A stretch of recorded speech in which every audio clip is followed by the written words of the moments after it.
नमस्कार। आकाशवाणी से प्रस्तुत है समाचार संध्या।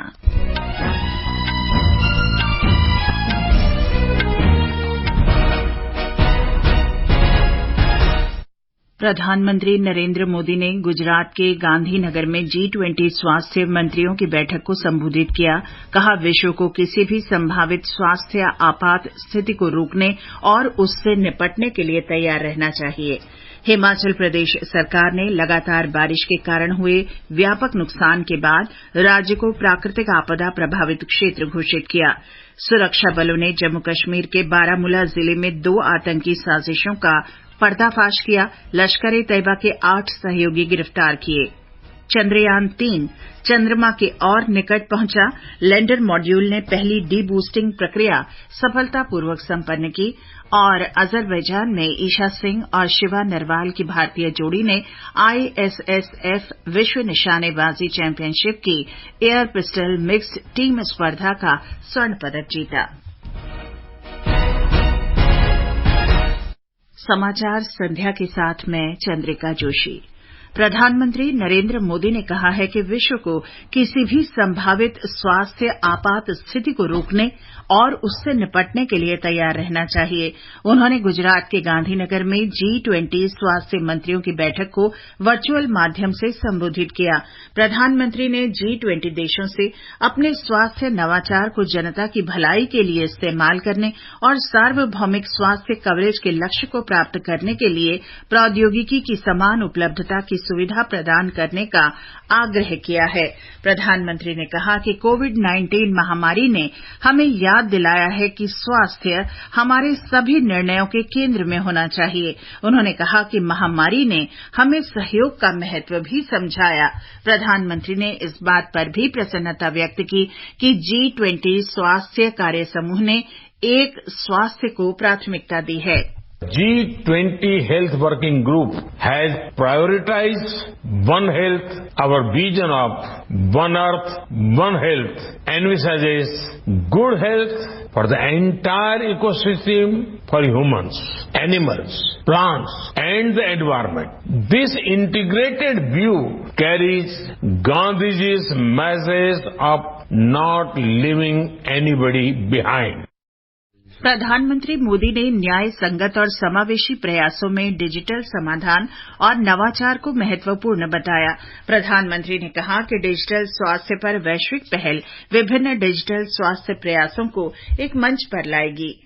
The global initiatives on digital health will bring together various digital health initiatives on a common platform. Let us open our innovations for public good. Let us avoid duplication of funding. Let us facilitate equitable availability of technology. This initiative will allow countries in the global south to close the gap in healthcare delivery.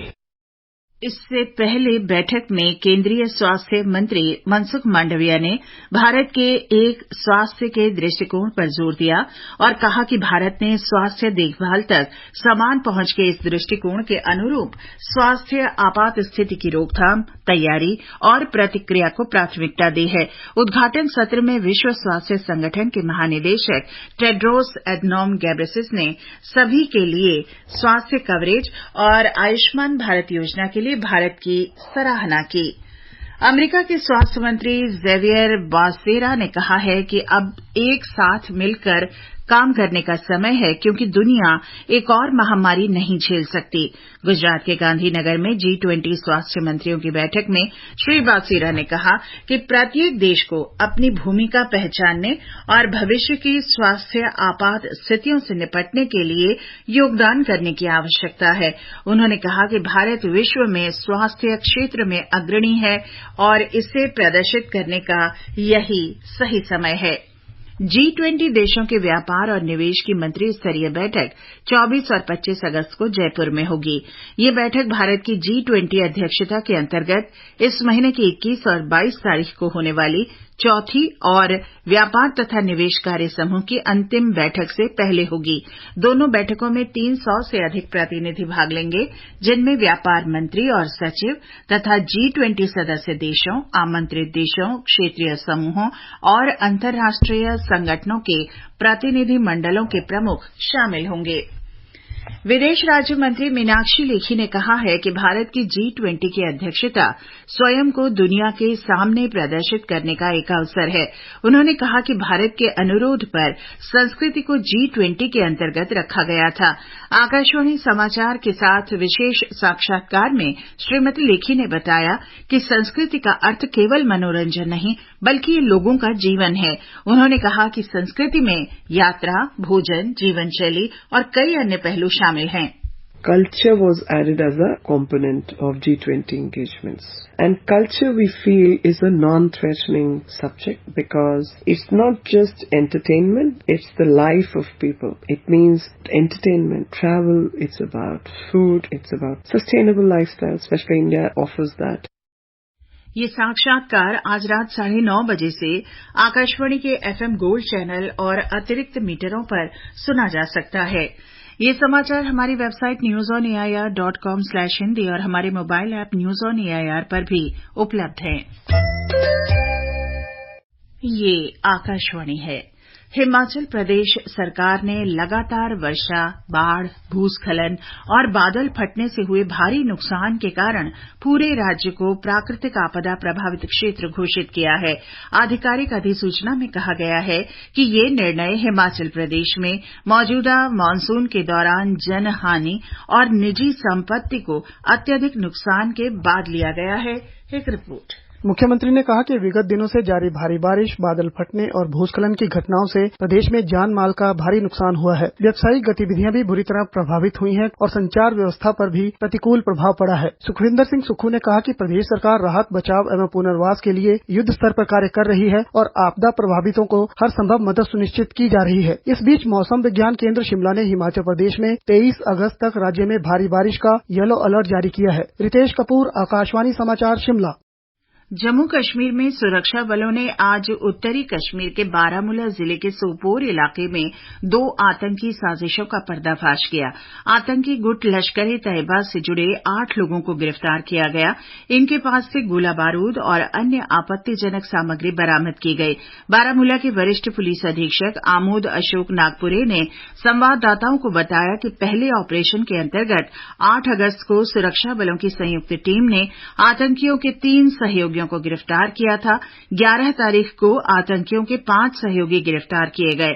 उन्होंने कहा कि ये लोग सीमा पार से हथियारों की तस्करी में शामिल थे। केंद्रीय मंत्री और भाजपा के वरिष्ठ नेता अनुराग सिंह ठाकुर ने मतदाताओं के खिलाफ कथित टिप्पणियों के लिए कांग्रेस और उसके नेता रणदीप सिंह सुरजेवाला की आलोचना की है। उत्तर प्रदेश के वाराणसी में श्री अनुराग ठाकुर ने इसे दुर्भाग्यपूर्ण बताया और कहा कि ये कांग्रेस पार्टी की मानसिकता को दर्शाता है।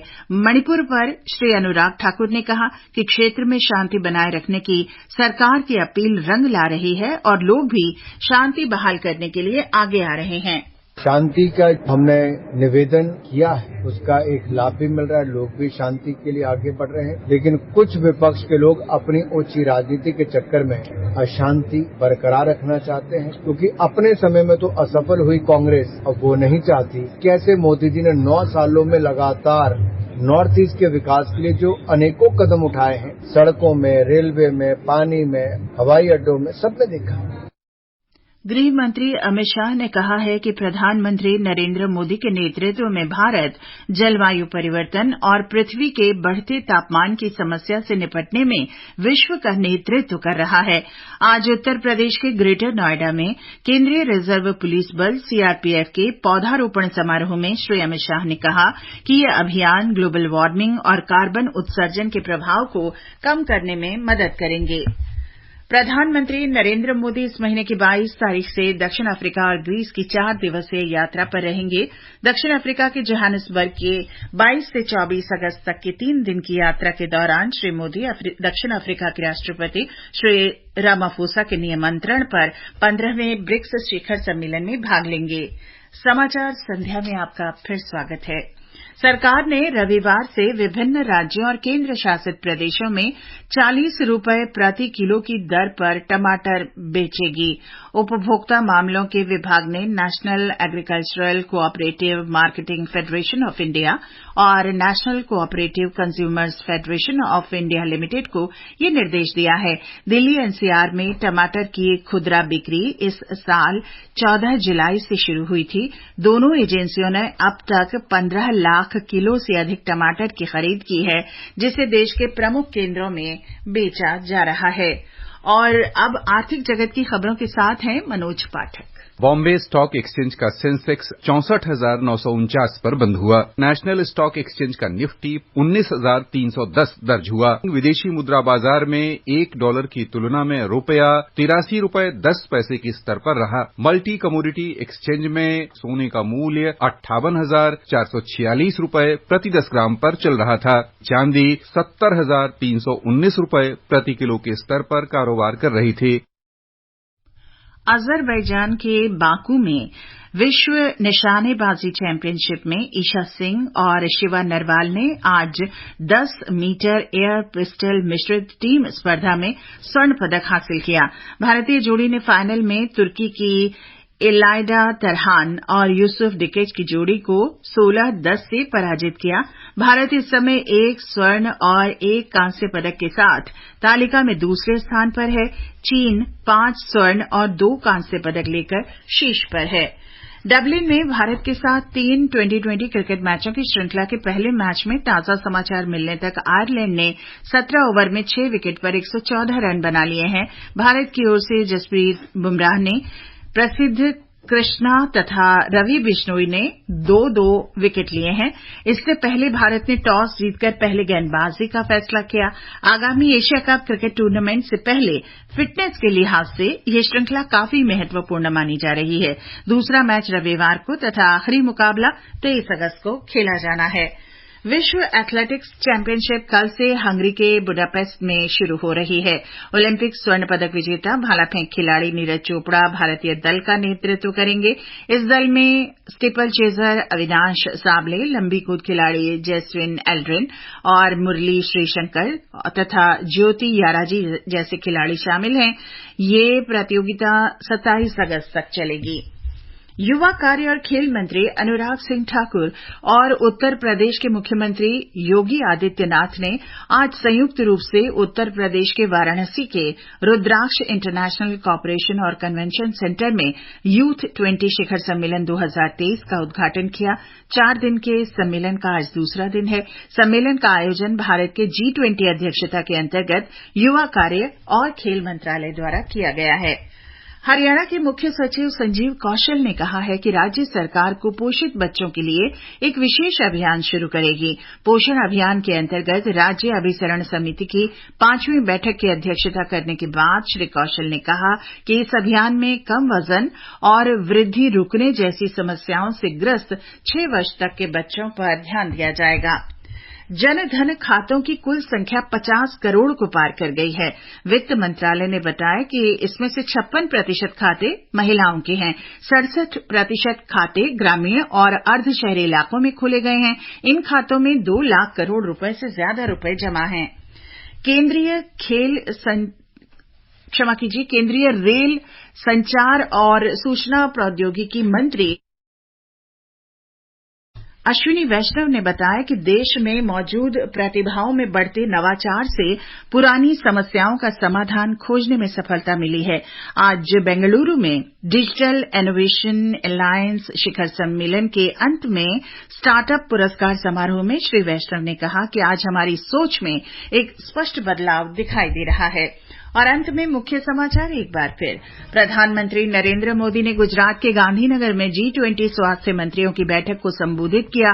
कहा, विश्व को किसी भी संभावित स्वास्थ्य आपात स्थिति को रोकने और उससे निपटने के लिए तैयार रहना चाहिए। हिमाचल प्रदेश सरकार ने लगातार बारिश के कारण व्यापक नुकसान के बाद राज्य को प्राकृतिक आपदा प्रभावित क्षेत्र घोषित किया। सुरक्षा बलों ने जम्मू कश्मीर के बारामूला जिले में 2 आतंकी साजिशों का पर्दाफाश किया।